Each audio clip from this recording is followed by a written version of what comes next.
정확하게 얘기하면 이건 아니죠. 여러분 안녕하십니까? 이가혁 라이브 이가혁입니다. 전직 대통령 부인 김건희 씨에게 이른바 나토 3종 세트 보석을 준 서희건설 이봉관 회장이 휠체어를 타고 특검에 출석했습니다. 그 몇 시간 뒤엔 이 회장의 맞사위 박성근 전 국무총리 비서실장도 출석했습니다. 보석을 준 대가가 사위 고위직 청탁이었을지 특검이 조사 중입니다. 어제 법사위원 일부가 열람한 윤 전 대통령 체포 저항 영상을 차라리 국민들에게도 다 공개하자는 주장이 국민의힘에서도 나왔습니다. 잠시 후 하나하나 짚어보겠습니다. 그럼 오늘 함께할 네 분의 해설위원 소개해드리고 백다 앵커의 브리핑으로 시작합니다.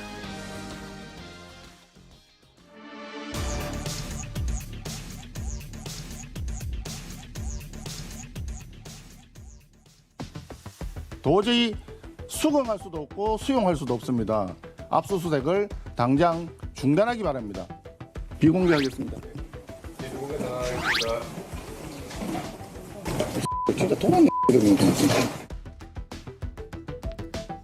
추경호 전 국민의힘 원내대표 압수수색에 반발하면서 비속어까지 내뱉은 송원석 원내대표. 급기야 의장실 안에서는 큰 소리가 터져나왔고 장동혁 대표와 우원식 국회의장 접견까지 살얼음판 분위기가 이어졌는데요. 이미 제출 방식에 의한 수사가 이루어질 수 있도록 의장님께서 이 문제를 잘 처리해 주셨으면 하는 말씀을 드리고, 수사를 근본적으로 막을 방법은 없다. 수사를 막아라 하는 것은 국회의장으로서 할 일은 아니고. 권성동 의원 체포 동의안에 이어서 추경호 의원 압수수색 그리고 소환 가능성까지 정기국회 개원과 함께 대여 투쟁을 외쳤던 국민의힘 시작부터 난관에 봉착했습니다. 네, 방금 보신 것처럼 오늘 오전부터 국회가 상당히 분주했습니다. 특검의 압수수색에 국회의장실까지 국힘 원내 지도부가 항의 방문을 했습니다. 국민의힘의 이 항의 방문이 정당한 것인가, 과도한 것인가 국민들이 평가를 하고 있습니다. 어떻게 보셨습니까? 사실 12.3 불법 계엄 이후에 벌써 9개월 가까이가 흘렀잖아요. 그래서 지금 압수수색해서 도대체 뭐 쓸만한 증거가 나올 것인가, 이런 우려도 있는 게 사실입니다만 순차적으로 이거는 불가피성을 띠고 있는 압수수색이죠. 당연히 해야 되는 거 아니겠어요? 그리고 추경호 전 원내대표가 계엄 해제를 명백히 방해했다라고 생각될 만한 그런 정황들이 워낙 많이 공개가 됐기 때문에 저는 불가피한 압수수색이었다고 생각을 하고요. 예. 그런데 국민의힘은 지금 생각해 보세요. 얼마 전에 이제 불과 한두 달 전에 윤상현 의원이나 권성동, 임종득 의원 등등 압수수색 할 때는 호떡집에 불난 듯이 막 긴급 문자 돌리고 집합해 주세요, 모여 주세요 막 이랬거든요. 근데 추경호 원내대표 압수수색 할 때 어떻게 했는지 모르겠어요. 몇 명이나 의원들이 갔는지 알 수가 없는데 본인들도 사실은 자포자기 상태 아닐까 싶어요. 당사 압수수색도 안 된다. 국회의원실 압수수색도 안 된다. 예. 그럼 도대체 특검이 어떻게 수사를 하란 얘기입니까? 그러니까 빨리 신속하게 협조를 하고 특검을 빨리빨리 끝내게 수사를 종결하는 게 그게 맞는 거 아닌가 싶은데 M1 국회의장한테 가서 그냥 계속 압수수색 할 때마다 계속 의장실 달려가가지고 이러는 거잖아요. 의장이 독립국도 아니고 M1 국회의장실 가서 이렇게 난동을 피울 일인가 시쳇말로 그런 생각이 듭니다. 그래서 국민의힘에서 매번 이런 식으로 하지 말고요. 특검 그 수사를 어떻게 국회의장이 막습니까? 그거는 불가피하게 진행돼야 되는 것이고 신속하게 빨리 정리되는 것이 국민의힘에게도 이로울 것이다라고 생각합니다. 예, 정광재 의원님. 네, 국회의장이 법원에서 발부한 압수수색 영장의 집행을 막을 수는 없죠. 그러나 국회의장으로서의 메시지 정도는 낼 수 있다고 생각합니다.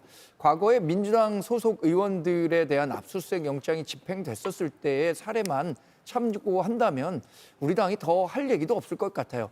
그런데 지금 우리 당 소속 의원들에 대한 압수수색이 지나치게, 그러니까 뭐 조자룡 헌칼 휘두르듯 활용되고 있다 이런 얘기들을 많이 합니다. 이것과 관련해서 우리 원내 지도부가 국회의장에게 이렇게 과도한 압수수색 영장이 집행되는 것에 대해서 우려의 목소리라도 좀 내달라라고 하는 것은 전 충분히 그 전달 가능한 정치적 의사 표현이라고 생각하고요. 그런 면에서 우원식 그 국회의장도 이 국회의장이 사실 당적을 포기하고 국회의장이 되잖아요. 그런 관점에서 한번 짚어봤으면 하는 바람을 갖고 있습니다. 예, 방금 국회의장실로 향하는 국민의힘 원내 지도부 영상도 보셨는데 국회의장실 측은 이렇게 말했습니다. 항의나 문제 제기 때 집단으로 매번 이렇게 찾아오는 행태가 있다 지적을 했고요. 또 우원식 의장은 수사를 근본적으로 막을 방법이 없다. 국회의장이 나설 일이 아니다라고 말하기도 했습니다. 김명래 위원님, 네. 어떻게 그러니까 국회의장 보고 막아달라는 겁니까? 그게 글쎄요. 그러니까 뭐 어떤 방법이 있을까요? 압수수색 영장을 법원으로부터 발부받아서 집행하러 오는데 국회의장이 할 수 있는 일? 만약에 뭐 국회의 경호권을 발동해서 수사관들을 막아선다? 그러면 그게 이제 그 한남동 관저에서 벌어졌던 특수공무집행 방해 같은 게 되겠죠. 그러니까 그거는 어불성설이고 막을 어떤 합법적인 방법은 없어 보이고요. 다만 어떤 이슈가 있을 때 의원들이 집단으로 의장실 찾아가서 항의하는 거는 뭐 지금의 야당뿐만 아니라 지금의 여당이 야당할 때나 아니면 여당할 때도 심지어 자기 당 출신의 국회의장한테도 집단적으로 찾아가서 어떤 안건 빨리 상정 안 해준다고 예. 집단적으로 항의했던 적도 있거든요. 그러니까 그거는 앞으로는 고쳐야 할 우리 국회의 고질적인 어떤 폐습 뭐 아니면 습관 아닌가 싶습니다. 예. 지금 저렇게 국회의장실로 들어갔는데 일부 국회의장실 관계자들은 사전에 협의된 게 아니냐 보니까 이렇게 막 들어오시면 안 된다라고 작은 이렇게 소동이 벌어지기도 했습니다. 뭐 근데 같은 국회 안에 있고 예. 국회의장도 물론 의장이시긴 하지만 현역 의원이시고 현역 의원들이 어떤 그 사안이 있을 때 서로 찾아가는 건 비일비재하기 때문에 굳이 저기서 뭐 약속이 안 돼 있습니다라고 막는 거는 그냥 해프닝이 아닌가, 뭐 쇼잉 정도라고 저는 생각을 하고요. 필요하다면 가서 만나야죠. 그리고 이거는 이 특검 수사를 어떤 관점에서 바라보느냐에 따라서 의장 방문, 그러니까 항의 방문이 정당성이 있냐 없냐를 볼 수 있을 것 같은데 국민의힘 측에서는 우리는 이것을 정치적 수사라고 생각을 하는 것 같습니다. 그러니까 결국에는 이것을 정치적으로 풀어야 되는 부분도 없지 않겠느냐. 그렇기 때문에 이제 의장을 찾아가는 데 의미가 있다고 생각을 하고요. 예. 이게 그럼 왜 정치적이냐라고 생각을 해보면 지금 일련에 일어나고 있는 여러 가지 압수수색이라든지 나오는 얘기들, 그리고 특검에서 나오는 여러 가지 이제 그 흘려보내는 그런 정보들 있잖아요. 이런 것이 부적절하고 매우 압박 수단이 굉장히 높고 그리고 불필요한 수사까지 하고 있는 것이 아닌가라는 생각이 들어요.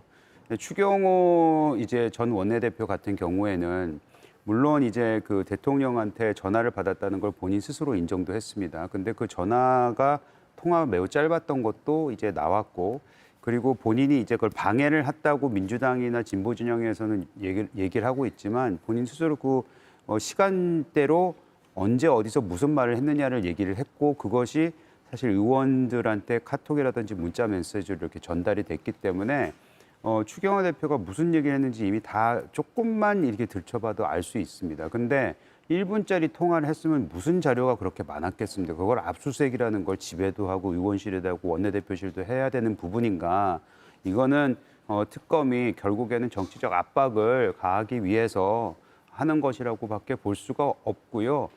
결국에는 국회의원들, 국민의힘에서는 계속해서 이런 걸 항의를 하고 계속해서 이걸 이슈화를 만들어야 되는 것이, 이게 비일비재하고 굉장히 뭐 자주 일어나는 일이 되어버렸기 때문에 그때마다 국민들한테 알려서 이것이 얼마나 무책임하고 진짜 그 아까도 반복적으로 말씀드리지만 탄압 형태의 그런 수사가 이루어지고 있는지에 대해서는 좀 알려야 될 부분이 있다고 생각합니다. 예, 다만 한덕수 전 총리와는 12월 3일 밤에 7분가량 통화한 기록도 있기 때문에, 물론 이재영 의원 말씀하신 것처럼 윤 전 대통령 당사자와는 1분 통화지만요. 그 윗줄 보시면 한덕수 당시 총리와는 7분 통화 있기 때문에 또 한덕수 전 총리도 지금 기소된 상황이고요. 관련해서 내란 특검 입장에서는 확보해야 할 것이 남아 있다고 볼 수도 있을 것 같습니다.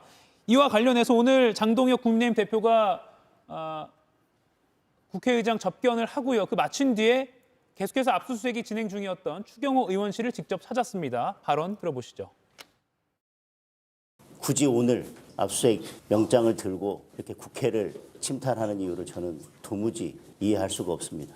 전혀 범죄와 관련성도 없는 모든 분들에 대해서까지 국민의힘 원내대표실, 원내행정국까지 이렇게 압수수색하는 것은 저는 그 의도가 분명하다고 생각합니다. 예, 추경호 전 원내대표의 압수수색 영장에는 내란 중요 임무 종사 그리고 직권남용 혐의가 적시됐다고 합니다. 정강재 의원님, 그러니까 법원이 발부한 거니까 앞서 말씀하신 것처럼 네. 이런 혐의들을 확인하려면 좀 수색을 해야 되는 거 아닙니까? 네, 지금 말씀하신 것처럼 국회의장이 그 법원이 영장을 발부한 데 대해서 그걸 물리적으로 막아라 이렇게 할 수는 없죠. 그러나 지난해 6월에 있었던 신영대 민주당 소속 의원입니다. 압수수색 영장이 집행됐을 때 우원식 국회의장, 같은 분이에요. 지금 국회의장하고. 이분이 어떤 메시지를 냈느냐. 행정부 기관이 국회 내에서 강제력을 동원하는 방식은 삼권 분립과 존중이라는 헌법 정신에 따라 자제돼야 된다. 이런 메시지를 냈습니다. 적어도 저는 같은 잣대가 우원식 의장에게 적용됐으면 하는 바람을 갖고 있고요. 지금 특검이 압수수색을 신청하는 것을 놓고 보면 이런 피의자뿐만 아니라 참고인들에 대해서도 굉장히 광범위하게 압수수색이 진행되고 있습니다. 이렇게 다소 과격한 방식의 압수수색이 진행되는 것이 우리 당이 계속해서 걱정했었던 정치적 목적을 특검이 달성하기 위해서 한 것 아니냐라는 의심을 더 가중시킬 수밖에 없기 때문에 이런 메시지들을 국민께 직접 드릴 수밖에 없다고 생각합니다. 예. 글쎄, 장동혁 대표가 범죄와 관련성이 전혀 없는 분들까지 압수수색을 한다. 이 말에 결코 동의할 수가 없고요. 특히 추경호 의원 같은 경우에는 원내대표 시절에 그 계엄 당일날 행적과 관련해서 한 3가지 정도 크게 문제가 있다고 생각합니다. 하나는 의원들의 계엄 해제 결의를 방해한 행위죠. 그다음에 본회의장을 들어오지 못하게 이제 계속해서 장소를 바꿔가지고 혼란스러워서 내가 들어가지 못했다라고 하는 안철수 의원의 증언까지 있지 않습니까? 두 번째는 국회의장에게 30분 연기 요청을 하잖아요. 만약에 그 말대로 연기가 됐더라면 정말 끔찍하지 않습니까? 상상하기 어렵죠. 계엄 해제 못했을 겁니다. 세 번째는 그러면은 본인은 왜 국회 본청에 원내대표실에 있었으면서 한 67명의 의원들이 있었던 거 아닙니까? 있었으면서 왜 본회의장 들어가서 표결에 참여하지 않았습니까? 이 부분에 대해서 해명이 안 되고 있는 거죠. 그리고 한덕수 총리가 7분 동안 통화하는데 7분 생각보다 굉장히 긴 시간입니다. 계엄 선포 후에 그 긴박한, 급박한 상황에서 도대체 7분 동안이나 무슨 내용의 통화를 했는가 안부 전화한 게 아니잖아요. 거기에 대해서도 지금 속 시원하게 해명을 못하고 있기 때문에 한덕수 총리가 본인 이야기대로 말리려고 했다. 그런데 잘 안 돼서 국무위원들 소집해가지고 뭐 더 의견 들어보고 이렇게 하려고 했다. 본인은 굉장히 발뺌을 하고 있지만 예. 그게 정확하게 그 맞는 해명이 되려면 추경호 원내대표한테 7분 동안 빨리 들어가서 해제해야 됩니다라고 말을 했어야 맞거든요. 그래야 본인 얘기에 앞뒤가 맞는 것인데 지금 맥락상으로 봐서 그리고 이후에 벌어진 일들로 봐서는 그런 통화가 아니었을 걸로 확신하거든요. 그런 점에서는 추경호 원내대표는 불가피하게 압수수색해야 되고 수사 대상이 될 수밖에 없는 것이고 그러니까 출국 금지까지 된 거 아니겠습니까? 예. 여기에 대해서 범죄 관련성이 없는 인물에 대해서 과도한 압수수색이다. 저는 도저히 이거는 수용할 수가 없는 이야기입니다. 예, 김영래 의원님. 지난 네. 시간에 권성동 의원에 대한 영장 청구 그리고 자진 불체포 특권 포기까지도 둘 다 마치셨는데 이번에 지금 이제 추경호 전 원내대표에 대한 압수수색. 그다음은 이제 흔히 언론에서 신전하기엔 압수물 분석하고 사람 부른다. 이게 공식이잖아요. 네. 아마 빠른 시일 내에 추경호 전 원내대표가 불려오겠네요. 그렇습니다. 사실은 이미 비상계엄이 선포된 지가 9달이 지났기 때문에 이번 압수수색을 통해서 얼마나 많은 증거를 확보할 수 있을지는 대단히 미지수입니다만 사실은 뭐가 나올지 모르고 하는 게 압수수색이죠. 뭐 정확하게 어디 뭐가 있는지 알고 압수수색 들어가는 경우는 오히려 예외적이고요.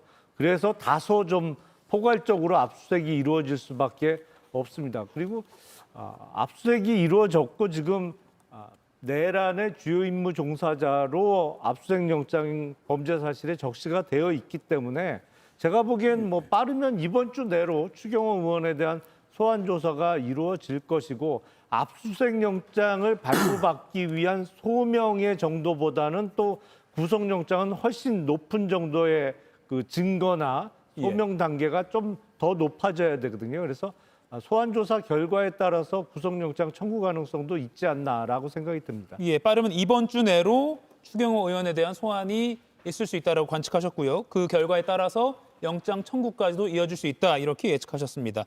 참고로 추경호 전 원내대표는 페이스북을 통해서요. 표결 방해 의도가 없었다 이렇게 밝힌 바 있습니다. 지금 보시는 이 페이스북 글입니다. 계엄 당일 0시 38분에 우원식 의장이 출입 조치 요청을 거절했다. 그리고 표결 방해 의도 없었다 이렇게 입장을 밝히고 계속해서 비슷한 의견을 견지하고 있습니다. 자, 그런가 하면 나토 3종 세트 이거 워낙 뭐 사안들이 많아서 이것도 잠시 기억에서 여러분들 기억에서 좀 끄집어내겠습니다. 김건희 특검의 매간 매직 의혹 수사도 속도를 내고 있습니다. 이 3종 세트를 제공한 것으로 스스로 자백한 서희건설 이봉관 회장 그리고 그의 맞사위인 박성근 전 국무총리 비서실장이 동시에 소환됐습니다. 소환 당시 영상 보시죠. 김건희 여사에게 6,200만 원짜리 목걸이 직접 주신 거 맞나요? 목걸이 선물 상위인 박성근 전 비서실장 인사청탁 둘이 연관성이 있습니까? 청탁 관련해서 윤석열 전 대통령도 알고 있었나요? 비서실장 자리 청탁하신 적 있으십니까? 비서실장 임명 당시에 이봉관 회장 청탁 있었다는 사실도 알고 계셨나요? 그래도 공직자셨는데 한 말씀 해주십시오. 예, 보신 것처럼 이봉관 회장은 이른바 이번 3특검 전국에선 처음으로 휠체어를 타고 온 인물이 됐다 이렇게 언론에서 보도하더라고요. 약간 전형적인 뭐 회장님의 출석 모습을 또 보여줬다 이런 비판도 받기도 했습니다. 철저히 수사가 돼야죠. 지금 물론 그 목걸이를 받은 김건희 여사는 매우 큰 잘못을 한 거는 우리가 다 인식을 하고 있고 그거에 대한 철저한 수사와 그의 뭐 응당한 이제 벌을 받아야 되겠죠. 만에 하나 이것이 사실로 드러난다면. 근데 사실 그거를 또 사서 전달한 서해건설 회장도 매우 큰 잘못을 한 거잖아요. 그래서 저렇게 휠체어 타고 뭐 연세가 있으시니까 휠체어 탈 수도 있다고 생각을 하는데 뭐 어찌됐든 간에 좀 명확하고 정확하게 수사가 되었으면 좋겠고 저분들도 뇌물을 건네면서 또 본인의 사위에 그 청탁을 했다고 하는 거 아닙니까? 그런 부분에 대해서는 응당한 수사와 벌이 있어야 된다고 생각합니다. 예, 나토 3종 세트 6천만 원 상당의 반클리프 목걸이, 2천만 원 상당의 티파니 브로치, 그리고 1,000만 원대 그라프 귀걸이를 김건희 씨에게 전달했다라고 이봉관 회장은 이미 자수서를 통해서 밝힌 바 있습니다. 김영남 위원님, 네. 그러니까 뇌물이 의율될 것이냐, 알선 수재가 의율될 것이냐, 이거를 가르는 건 대가성인 거죠? 아니요, 무엇보다도 예. 그거보다는 김건희, 윤석열 부부의 공모가 인정되어야만 뇌물죄를 적용할 수 있겠죠. 그러니까 우리나라 뇌물죄는 예. 그 공직자만 범할 수 있는 범죄거든요. 신분범 그 용어죠? 그렇죠. 예. 공직자가 아닌 사람은 공직자와 같이 그러니까 공모하여 범할 수는 있습니다. 그런데 아직까지 우리나라 법 해석에 있어서는 대통령의 영부인은 공직자가 아니라고 해석해 왔기 때문에 대통령의 영부인 단독으로는 뇌물죄를 범할 수 없고 대통령과 공모한 게 입증되어야만 뇌물죄. 예. 만약에 그게 입증이 어렵다면 공무원의 지위가 필요 없는 범죄인 알선 수재죄가 적용이 되겠죠. 근데 보면 참 아이러니한 게 우리가 대략 8년 전에 당시 윤석열 검사가 이른바 국정농단 사건을 수사할 때 예. 당시 박근혜 전 대통령과 최순실과의 이른바 경제 공동체 내지는 공동 지갑으로 박근혜가 받은 것은 곧 박근혜 전 대통령이 받은 것이다 그래갖고 뇌물죄로 기소했잖아요. 예, 최순실 씨가 받은 건 박근혜가 곧 받은 것이다. 이렇게 됐었죠. 그 뭐 한몸이다, 뭐 예. 공동 지갑이다 그래가면서 그 본인이 주장했던 일언에 의하면 뭐 공모가 입증이 되든 안 되든 뇌물죄가 적용되는 게 맞습니다. 예. 물론 형량은 뇌물죄가 훨씬 중하죠. 이미 대가성은 뭐 거의 명백하다라고 봐야겠죠. 아 그렇죠. 예. 이제 뭐 이봉관 회장이 자수서에 이른바 나토 3종 세트를 주면서 사위의 그 공직 그 취업 뭐라고 표현해야 되는지 모르겠습니다만 예. 단순 취업이라고 보기에는 표현하기에는 총리 비서실장은 너무 고위직 같아서 하여튼 인사청탁을 했다는 취지를 이미 자수한 바가 있으니까요. 예. 대가 관계나 뭐 이런 거는 인정이 된다고 봐야겠죠. 예, 그리고 국가조찬기도회 예배 초청도 있었고요. 사위 인사청탁 지금 이렇게 자주서에 쓴 내용이 저희가 그래픽으로 정리를 해드렸습니다.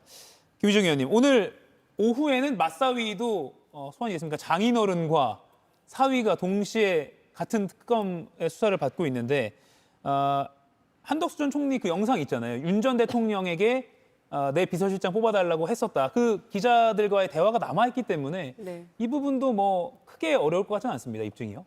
그렇습니다.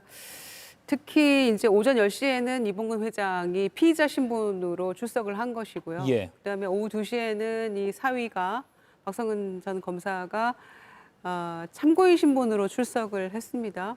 그런데 이봉근 회장의 자수서가 김건희 씨의 구속의 어떤 결정적인 단서가 된 건 사실이죠.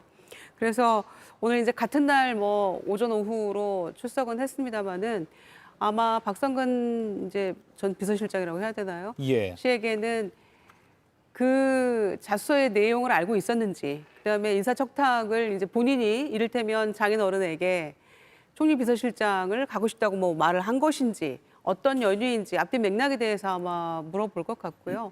그다음에 인사청탁을 해서 그 대가로 매간매직이 이제 이 결과물로서 본인이 총리 비서실장을 가게 된 것인지를 알고 있었는지부터 아마 그런 부분들에 대해서 자수서와 관련된 내용들에 대해서 아마 자세하게 물어볼 것 같고요. 예. 특히 이봉근 회장이 오늘 진술거부권 행사를 뭐 당연한 것처럼 보입니다만은 행사를 안 하고 있기 때문에 아마 자수서와 같은 내용들에 대해서 그대로 진술을 하는 것인지 아니면은 뭐 심경의 변화가 생겨서 다른 얘기를 할 것인지 아마 이제 이런 모든 것들이 다 굉장히 이제 관심이 집중되고 있다고 생각을 하고요. 예. 그런 결과에 따라서는 아마 이 사위 박성근 전 검사. 실장도 네. 전 검사도 아마 그 거취가 어떻게 될 것인지 향후에 뭐 이런 것들이 드러나게 되지 않을까 생각합니다. 예, 참고로 조금 전에 김건희 특검 측이 언론에 알린 바에 따르면 이봉관 서희건설 회장 오늘 조사를 받고 혈압 등 건강상의 문제로 인해서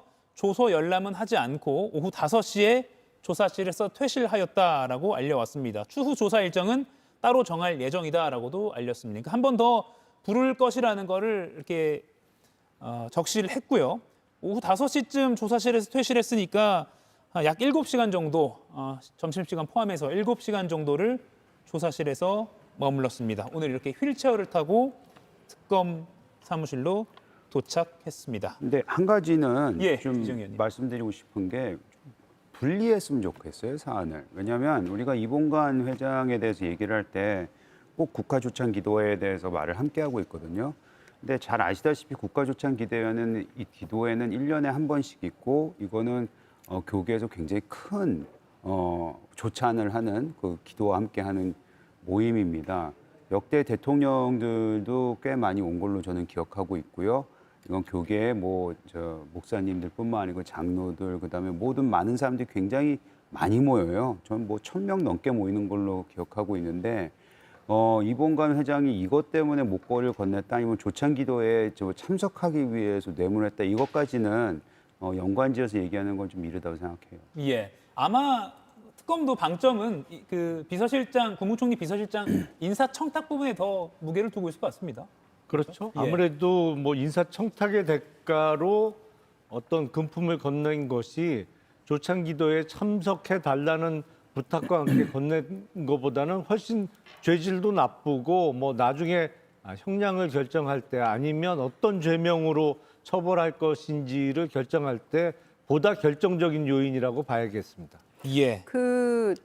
자꾸 이제 국가조창기도회 얘기가 나오는 것은 이봉관 회장이 조창기도회 회장을 맡고 있고 인사청탁을 이제 뇌물을 주고 결국에는 자리를 얻었는데 그 부회장인 이배용 전 국가교육위원장도 예. 마찬가지로 근거부기 이슈가 있지 않습니까? 그러다 보니까 국가조찬기도회에 대한 이목이 집중될 수밖에 없고 자꾸만 얘기가 인구에 회자될 수밖에 없다. 필연적인 결과라고 생각합니다. 예. 국가교육위원장까지도 물론 지금 사의를 밝혔지만요. 연결이 돼 있는 기도회이기 때문에 어떻게 보면 그래도 의구심을 떨칠 수는 없다 이렇게 분석을 해주셨습니다. 권성동 의원 이야기를 좀 해보겠습니다. 통일교와의 연관성을 조사하고 있는데 통일교의 카지노 의혹 수사에 권성동 의원이 미리 경찰 수사 기밀을 통일교 측에 유출한 것 아니냐 이런 새로운 언론 보도가 수면 위로 떠오르고 있습니다. 물론 단순한 이른바 지라시 수준, 정보지 수준의 내용을 전달한 것 아니냐라는 반론도 있긴 있는데 정광재 의원님, 예. 한학자 총재님도 카지노 하시냐라고 통일교 측에 물었다는 말도 나오고요. 글쎄 이게 뭐 사안에 따라 봤을 때 굉장히 뭐 부적절한 처신이라고 봅니다. 왜냐하면 저희 관련해서 지금 자료를 찾아보니까 예. 은수미 성남시장 기억하시죠? 은수미 성남시장에게 정치자금법 수사 관련해서 수사 자료를 유출했다는 혐의로 당시에 성남경찰서 경찰이 재판에 회부됐는데 무려 징역 8년에 취해졌어요. 물론 수사 정보를 유출했다는 그 사안만으로 징역 8년까지 받았다고 생각하지 않습니다. 뭐 이 이후에 이권에 개입했었다라는 것이 가중됐으니까요.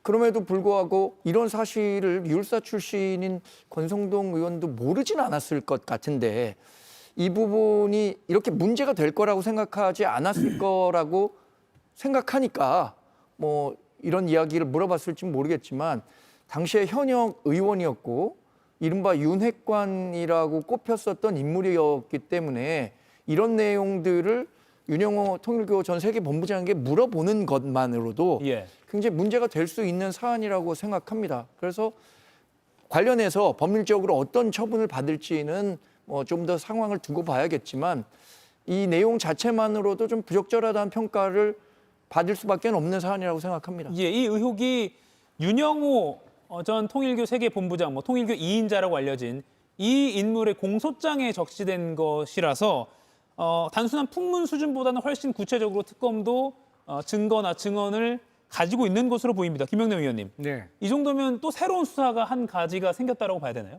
그렇죠. 예. 사실은 저 정도 구체적이라면 단순히 이른바 찌라시에 적혀 있는 내용보다는 경찰에서 누군가는 저 수사 정보를 당시 실세인 권성동 의원에게 건네줬다라고 보는 게 더 상식적이겠죠. 예. 사실은 경찰은 많은 정보를 갖고 있는데 이른바 인사와 관련해서 대부분의 공무원들이 그렇습니다. 유니폼을 입는 군인도 인사 때 인사청탁이 많이 들어가고 검찰도 마찬가지입니다만 아마 경찰이 어느 정부 부처 못지않게 인사청탁이 좀 심하게 과열되는 부처인 게 틀림없는데 그러다 보니까 누가 실세다 그러면 자기 인사를 나중에 부탁하기 위해서라도 줄을 대고 그쪽에 필요한 정보도 제공하고 그쪽에 어떤 요구도 들어주고 이런 경우가 워낙 많거든요. 그러니까 2022년 10월이면 당시 윤석열 정부가 출범하고 몇 달 안 됐을 거고 안 됐을 때이고 권성동 의원은 세상이 다 아는 실세였기 때문에 아무래도 경찰 측에서 수사 정보가 새어 나와서 전달되었어요. 그래서 공무상 비밀 누설 혐의가 짙어 보입니다. 사실 저 사안만 놓고 볼 때. 예, 단순히 권성동 의원이 통일교 측으로 경찰 수사 상황을 전달했느냐로 끝날 문제가 아니라 그럼 누가 권 의원에게 이 내용을 전달했느냐, 경찰 내부냐 이것까지도 좀 뻗어 나가야 된다는 지적을 해주셨는데 실제로 2022년 10월에 이 귀뜸을 해준 그 시기 당시에 춘천경찰서가 통일교 지휘부의 원정 도박 내사를 하고 있었다라는 게 언론 보도로 알려졌습니다. 그러니까 더 우연이라고 하기엔 좀 더 글쎄요, 더 지켜볼 만한 대목이 많은 것 같아요. 만약 지금 그 내용이 적시되어 있고 윤 윤영호 세계 본부장, 통일교 세계 전 본부장이 예.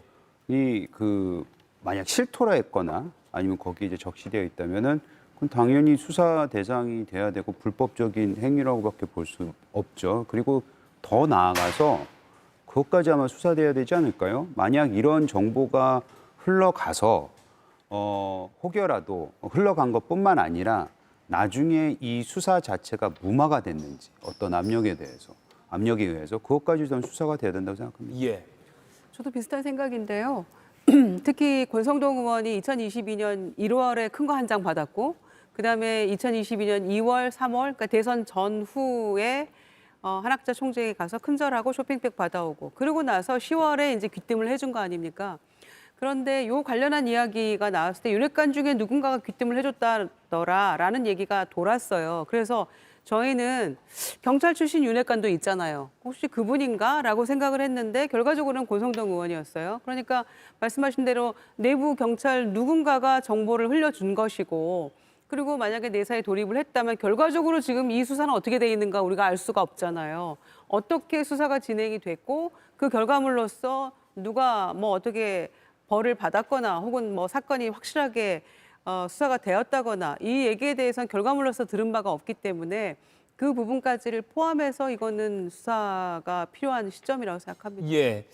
간단히 김영남 의원께 이것도 계속 김영남 의원께는 예측을 부탁하는 입장이 됐는데 한학자 통일교 총재도 이제 소환하겠다라는 건 특검이 일정은 안 밝히는데 소환 방침은 여전하다라고 입장을 밝혔거든요. 예. 그렇다면 결국 이 모든 뭐 금품을 윤 전 대통령 측에 전달한 것 한 총재의 지시를 입증하는 게 또 굉장히 큰 관건일 것 같아요.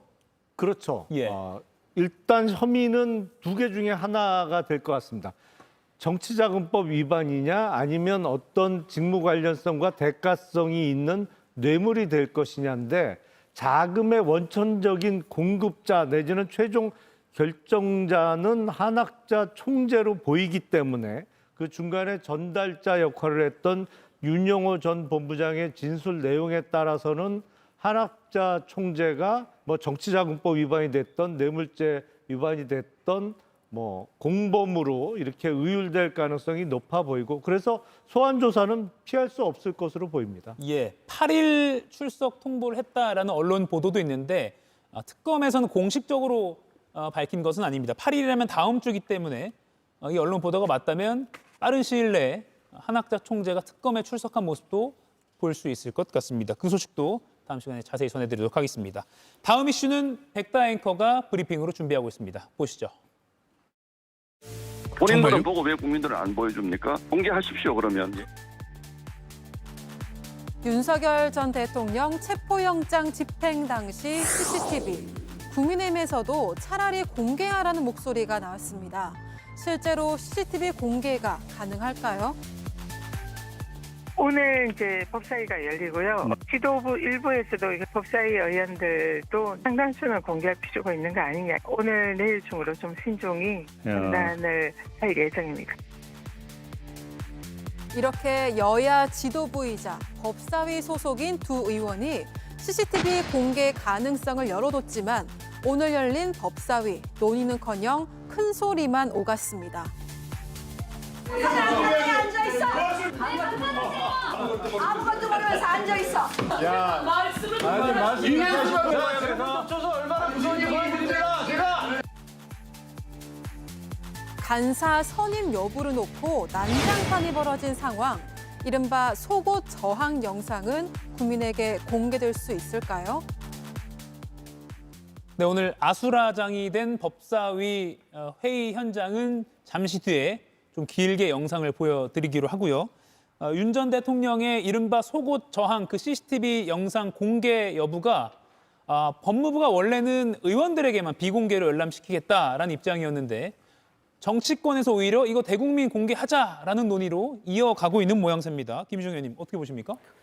그러니까요. 지금 전현희 의원이 고민을 좀 해보겠다 이렇게 얘기를 하고 있는데 오히려 지금 신동욱 국민의힘 최고위원이 그럴 거면 다 공개해라, 공개하자 이렇게 나오고 있기 때문에 그게 국민의힘의 당론인지는 모르겠습니다만은 이제 고민을 좀 더 해야 될 것 같아요. 어떻게 할지.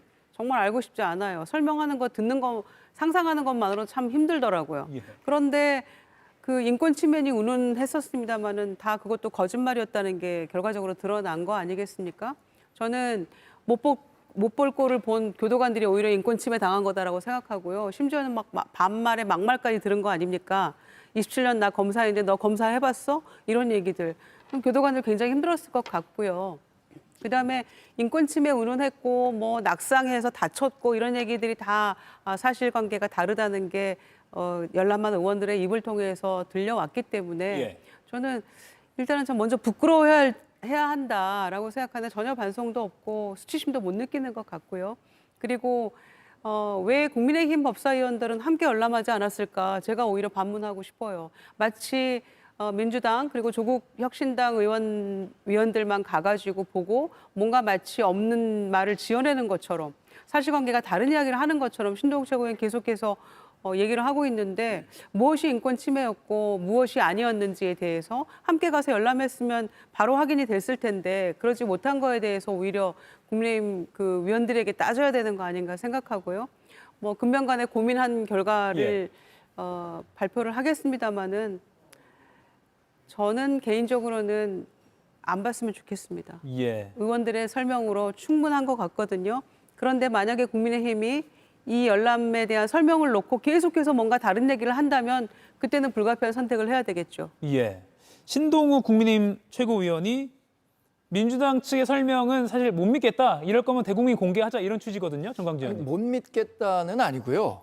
이런 상황을 자꾸만 본인들에게 유리하게 언론 플레이하고 일방적으로 상황을 묘사하는 것이 옳은 것이냐 이것에 대한 반발 차원에서 나온 발언이었다고 저는 평가합니다. 예. 그래서 그러면 우리 당 전체가 갖고 있는 의견이 신동욱 최고위원이 얘기한 것과 같으냐 몇몇 의원들하고 좀 통화를 해보니까 이것과 관련해서 뭐 구체적인 그 당이 갖고 있는 의견이라는 게 정해진 게 없는 것 같습니다.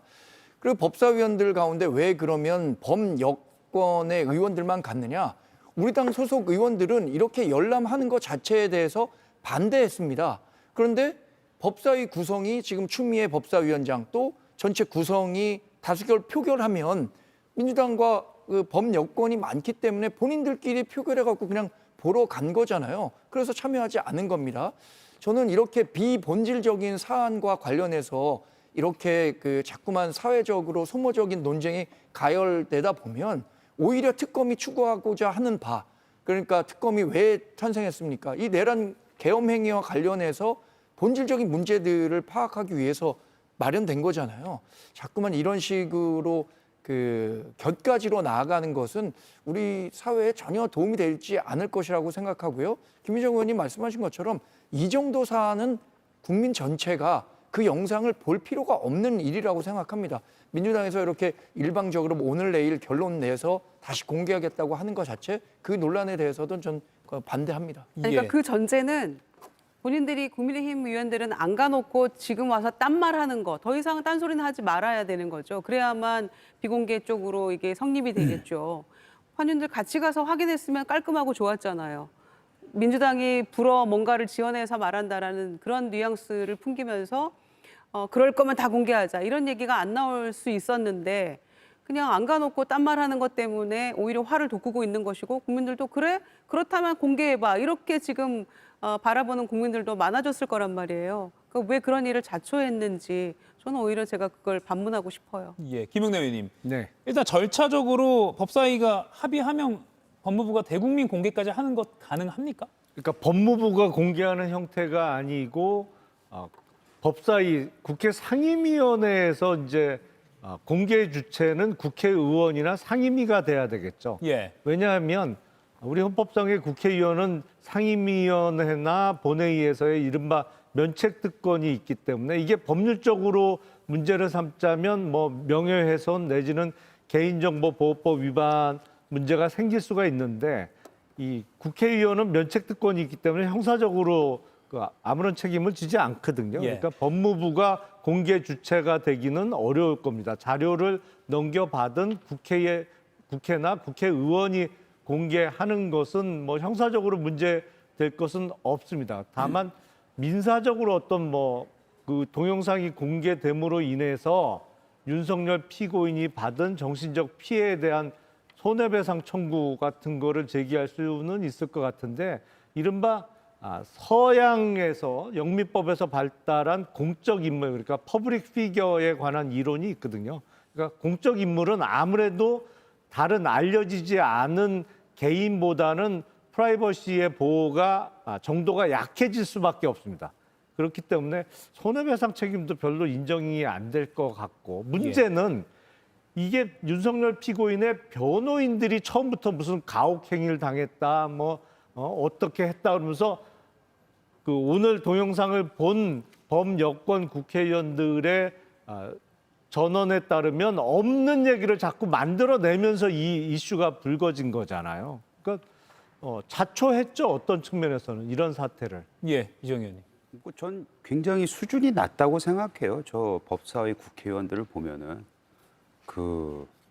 도대체 그 전직 대통령이 속옷 입고 무슨 짓을 한 거 저항하고 이것이 글쎄 본질에서 아까 우리 정황재 대변인도 얘기했지만 뭐가 중요합니까?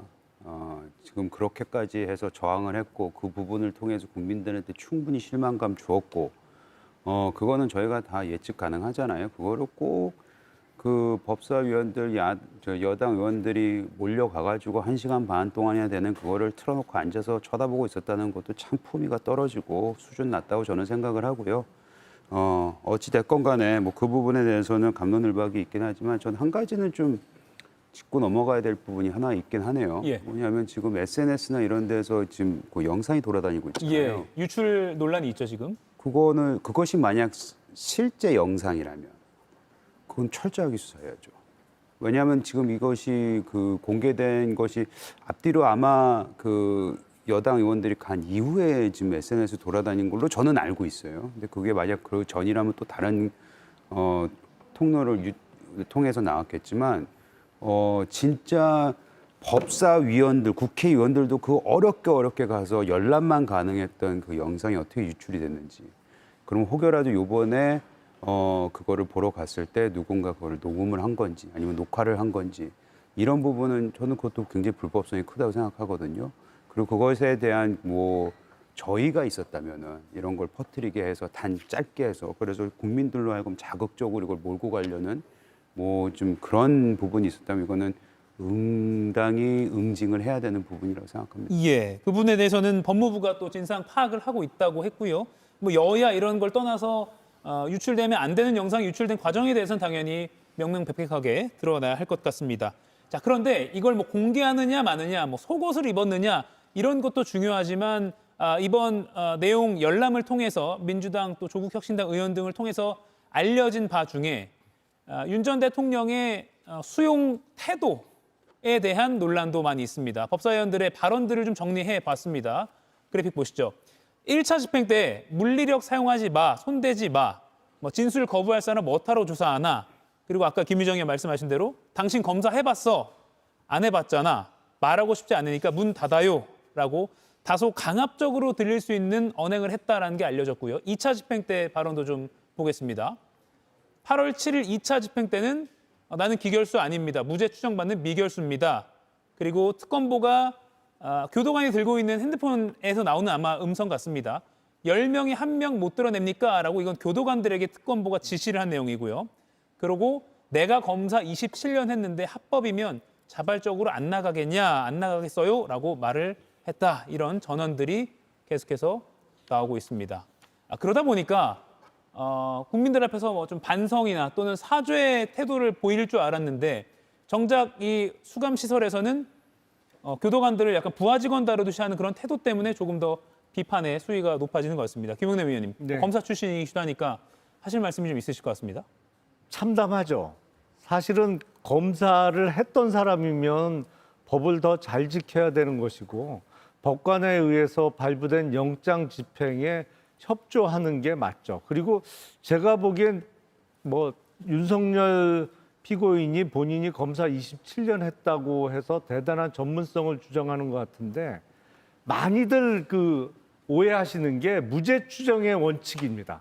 그러니까 아마도 그 발언을 했잖아요. 나는 무죄 추정을 받는 미결수다. 근데 무죄 추정의 원칙이라는 것은 사실은 사건을 담당하는 재판부, 판사가 유죄의 심증을 갖고 재판하지 말라는 원칙이지, 다른 사람들도 다 무죄 추정, 아니 무죄 추정의 원칙이 만약에 저런 식으로 적용된다고 하면 재판 확정 전에 구속되는 사람이 없어야죠. 그거는 크게 오해하고 있는 겁니다. 그러니까 법률적으로 좀 이해를 잘못하고 있는 거예요. 무죄 추정의 원칙은 뭐 다른 수사기관이나 아니면 다른 사람들이 다 저 사람은 무죄라는 전제하에 모든 일을 처리하라는 원칙이 절대 아니고, 다른 거는 그러니까 그러니까 유죄가 확정되기 전에도 범인의 신상 공개가 이루어질 수도 있는 거고, 이른바 사진이 공개될 수도 있는 겁니다. 다만 무죄 추정은 법관들이 지키려는 거예요. 그러니까 뭔가 좀 잘못 알고 있는 것 같습니다. 예, 정광재 의원님. 예. 계속 법 전문가, 검사 이런 경력을 좀 교도관들에게도 앞세우는 것 같은 뉘앙스가 있네요. 저는 뭐 여러 가지 알려진 발언 중에 윤석열 전 대통령이 하고 싶었던 이야기는 이 한 문장에 녹아 있다고 봅니다. 진술 거부할 사람 뭐하러 조사하나? 여기에 있다고 봅니다. 그러니까 체포영장이 집행되는 과정에서 윤석열 전 대통령과 그 변호인 측은 계속해서 진술 거부권, 특히 특검에 대해서 정당성을 인정하지 않기 때문에 조사에 응하지 않겠다라는 뜻을 거듭거듭 밝혔었던 겁니다. 그런데도 특검이 굉장히 좀 무리를 하면서까지 체포영장을 집행하려고 했던 것은 뭐 제 생각은 아니고 그냥 윤석열 전 대통령의 입장에서 생각한다면 나에 대한 망신주기다. 특검이 본인들이 여론전에 조금 더 유리한 지형에서 서 있기 때문에 이렇게 일방적으로 몰아치고 있는 것이다 라고 생각했을 가능성이 크다고 생각하고요. 그래서 뭐 여러 사람들이 함께 얘기했던 거 아닙니까? 이렇게 그 실효적 이익이 없을 때는 무리해서 진행할 필요는 없었다. 이런 생각들을 갖고 있는 것 같습니다. 예. 그것도 조금 오해하시는 측면이 있는데, 이제 수사를 받는 피의자가 진술 거부권을 행사할 수 있습니다. 이른바 뭐 묵비권이라고 해서 묻는 말에 대답을 하지 않을 권리가 있는 것도 틀림없는 사실입니다만, 진술 거부권을 행사하겠다고 해서 그러면 그 피의자를 체포해서 수사기관에 끌고 가는, 그러니까 이른바 인치도 못하는 건 절대 아닙니다. 그거는 체포영장의 효력에 의해서 또 수사기관이 할 수 있는 권한이 있는 거예요. 그러니까 인치가 된 다음에 진술 거부권을 행사할 수 있는 피의자라도 수사기관은 체포해서 끌고 올 수 있는 겁니다. 그거는. 예, 저희가 이 8월 1일, 8월 7일 이 두 차례 집행 실패를 보면서 논의했던 게 진술 거부권 할 수 있는데 수사기관 책상 앞에 가서 해야지 왜 가는 것까지 다른 수용자들과 다르게 거부를 하느냐, 그거에 대한 국민들의 좀 분노가 있었는데, 예, 그 지점을 김영남 의원께서 지적해 주신 것 같습니다. CCTV 공개 문제는 여기까지 하도록 하고요. 이 문제를 비롯해서 사실 중요한 토론거리가 많은 게 국회 법사위죠. 그런데 오늘 정기국회 개원 후에 첫 법사위에서 고성으로 끝났습니다. 좀 길지만 상세한 상황 보여드리고 이야기 더 나눠보겠습니다. 포결형 국회법 제112조, 제71조 단서에 따라 거수 표결로 진행하겠습니다. 먼저 찬성하는 위원님은 손을 들어주시기 바랍니다. 아니, 관련분이 다 해주고 지금 뭐 하시는 거예요? 지금 만들고 계셨어요. 뭐 하셔야 될 거 아니에요, 토론을? 이게 뭐죠? 아니, 토론해야 될 거 아니에요, 토론을! 초선은 가만히 앉아있어. 초선은 가만히 앉아있어. 아무것도 모르면서 앉아있어. 정말 법사위 와서 보니까 이게 국회인가 하는 생각이 듭니다. 의제외 발언을 하시면 안 됩니다. 추미애 위원장께서 육선 의원이시고 또 지난번에 국회의장도 하시려고 했고 의회에 대한 이해가 깊다고 생각을 합니다. 이런 식으로 국회 운영해도 됩니까? 여러분, 적반하장. 이게 바로 당신들한테 할 얘기입니다, 여러분. 적반하장. 오선 나경원 의원의 부적절한 발언에 대해서 사과를 요구합니다. 윤석열 탄핵 반대와 내란 옹호를 하시는 발언, 그런 모습 속에서 무슨 오선 의원으로서 자랑스러우신지 모르겠습니다. 그런 의원이 왜 국회 초선 의원에 대해서 말하지 마라, 조용히 해라, 왜 말하느냐라는 태도로 저렇게 거만하고 오만하고 한 태도를 보이실 수 있습니까? 바로 오선 의원이 초선도 아무것도 모른다? 국회의원은 군번도 없고 병과도 없습니다. 똑같아요. 그래서 제가 오선 의원이기 때문에 같이 얘기하자고 했더니 나갔습니다. 예, 시청자 여러분들은 어떻게 보셨습니까? 정광재 의원님, 예. 간사 선임이 우선이라는 게 국민의힘의 입장이었고 또 오늘 민주당 쪽에서는 아니 이거 이해 충돌 아니냐, 나경원 의원이 이 간사를 하려는 건 뭐 이런 의견도 있었습니다. 아니 근데 이해 충돌과 관련해서 지금 민주당이 문제 제기하고 있는데 이 얘기 한번 들어보십시오. 나경원 의원이 뭐라고 하냐면 박범계 의원이나 박지원 의원이나 똑같이 지금 피의자로 조사받고 있는 사안이 있습니다. 이해 충돌과 관련해서 이 나경원 의원에 대해서 문제를 삼는 것은 지난 2019년에 있었던 패스트트랙 관련해서 기소돼 있는 사안 그것 때문인데 이게 제가 보니까 9월 15일인가가 결심 공판이고요. 곧 결과가 나옵니다. 근데 박범계, 박지원 의원은 법사위원 다 할 수 있는데 왜 나경원 의원에 대해서만 그럼 이런 문제를 제기하는지 이것도 역시 이 이중잣대라고밖에 볼 수 없는 거고요. 또 하나는 어제까지만 하더라도 간사 선임과 관련해서 안건을 제출했던 거 아닙니까? 근데 오늘 당장 그거를 안 한다고 하니까 우리 당에서는 이거 문제 제기할 수밖에 없는 거잖아요. 저는 그래서 이런 갈등, 저는 뭐 추미애 법사위원장이 법사위원장을 맡고 나경원 의원이 간사를 맡는다고 했을 때부터 일정 정도 예견됐다고는 생각하지만 그래도 이런 정도의 모습이 연출되지 않도록 법사위원장이 위원장으로서의 역할을 좀 더 잘해줬으면 하는 생각입니다. 예, 김유정 의원님. 6선의 추미애 법사위원장에 대적할 만한 5선의 나경원 의원을 간사로 선임할 때는 뭐 전투력을 보여달라는 얘기 아니었겠습니까? 그래서 예상했던 대로 오늘 뭐 법사위가 사실상 난장판이 됐는데요. 특히 패스트트랙 관련해서는 특수공무집행 방해 등 혐의였잖아요. 그래가지고 지금 1심이 6년째 계속되다가 이제 9월 15일 날 결심 공판이에요. 그러니까 너무 오래 끌어온 바가 있었죠. 게다가 계엄 당일 날 윤석열 전 대통령과 통화했잖아요. 거기 관련해서 내란 특검의 수사 대상 아니냐.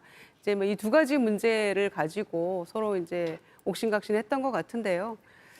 뭐 그렇다고 해서 간사 자리에서 물러날 생각도 없는 것 같고 뭐 한두 번 뭐 이런 지금 상황을 좀 겪다가 간사 선임은 될 것 같아요. 예. 그렇지만 앞으로도 법사위 상황이 순탄치 않게 흘러갈 거라는 거는 뭐 불문가지라고 생각합니다. 예, 이재용 의원님, 뭐 추나 격돌 언론에서 이런 이름도 많이 붙였는데 오늘 첫날 뭔가 글쎄요, 첫날부터 지면 안 된다 이런 각오였을까요? 오늘 굉장히 고성이 많이 오갔습니다.